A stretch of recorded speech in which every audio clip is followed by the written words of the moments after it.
Hey there draft fans, LB3 here, and I am back again with another draft profile video. In our last video, we took a look at Boise State offensive tackle Ezra Cleveland, because he finished second place in one of my previous polls.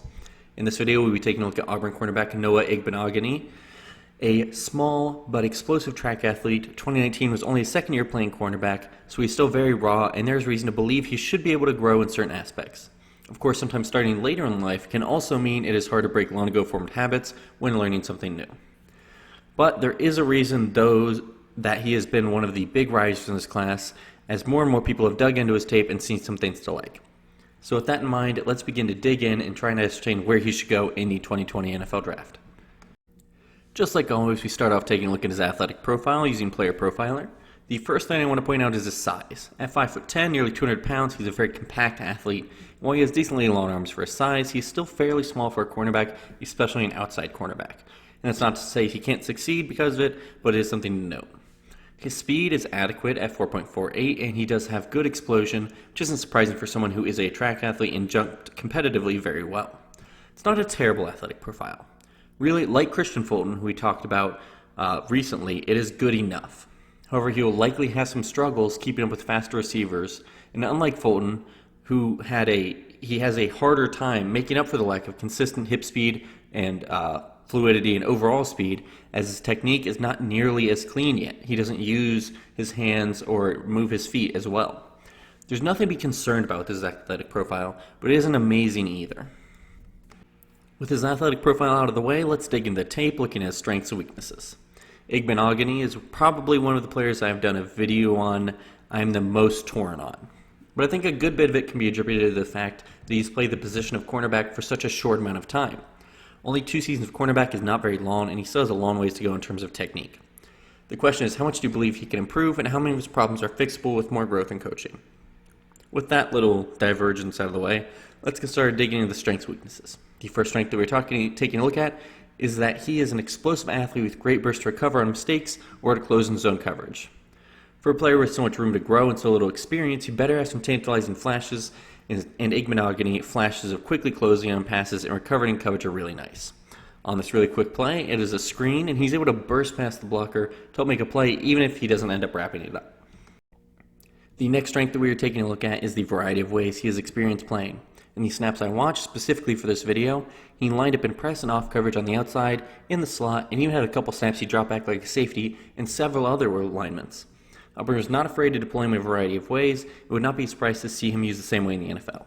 However, early on at least, I think he should be relegated to one position to really try and master the technique necessary, as moving him around so much could make it harder for him to improve technically. I think he'd be best in the slot, but I also believe he could work outside, so a team that is just very poor at cornerback could definitely consider him as just a versatile piece that could help wherever they need the help the most. Take a look at this first play. He's originally lined up along the outside playing off coverage, then moves into the slot and presses and has a pretty good play while being targeted.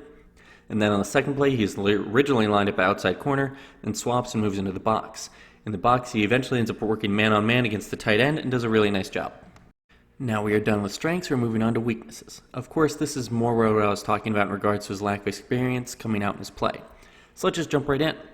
First thing I want to talk about is something that I couldn't find one specific play to show, but if you watch enough snaps of him in press, you'll definitely notice. That is his inconsistency in opening up and turning downfield. Overall, a lot of his technical skills are works in progress, but I wanted to highlight this particularly.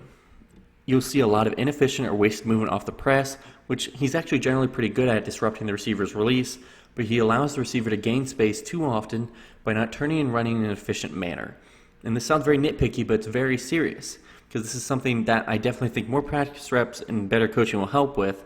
But of course, if it is always a question of can he improve? Because if he can't, he's constantly allowing receivers to build space down the field, and if that happens, he's going to allow a lot of big plays that should have been prevented.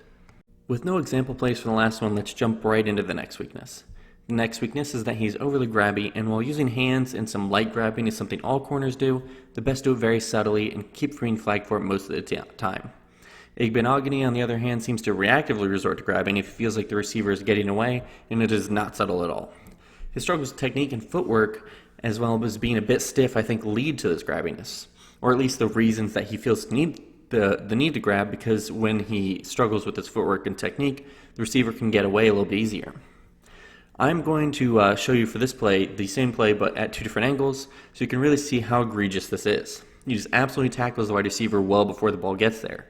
And in one game I cut up specifically for this video, he had multiple pass interference possibilities and a lot of penalties. I have a lot of concerns about this and how fixable it is. Moving on to the final weakness, it actually encompasses the first weakness. We're going to talk more about that one specifically. The final weakness is he just has overall poor technique. Obviously, this encompasses a lot of things, so I'll try to elaborate a bit more. The first thing is, of course, footwork. His footwork is just a mess, very inconsistent, and there's a lot of wasted movement that allows receivers to gain an advantage on. Next up is, of course, his use of hands. Like I mentioned earlier, he has a good press technique and continue improving that already good foundation there. Once into the route, though, he seems to have no idea how to use his hands properly. I think that is why he ends up being so grabby. Using hands to disrupt receivers' routes is essential for a cornerback and is a good way corners are able to stay close, keep from getting beat deep. He has a lot of work to do in regards to using his hands that I think will be tough for him to get used to. I really hope the team that drafts Igbinoghene has a good cornerbacks coach. In this play that we see here, I just feel like he really does not use his feet well or his hands well to try and disrupt the route without being a penalty. I just do not think that he played this very well, and I just think it's something that you see a lot with him.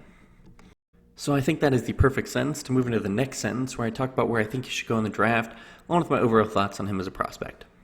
The key word when talking about Igbinoghene is potential. He's nowhere near a finished prospect, and when talking about him, you are purely betting on improvement in his game. My big problem is that while he has a lot of desired traits and shows reasons he can improve, I think some of his fixes are things that will be very difficult to fix in the long run. I do love his potential, but talking about when I feel comfortable taking the risk for such a raw player, I think I start feeling more comfortable outside of the top 50 picks. My favorite landing spot for him is with the Vikings, and I think them getting him with their second round pick at 58 would be a great team and prospect fit. He's not in the second tier of cornerbacks for me, the kind that can go anywhere from mid-first to early second.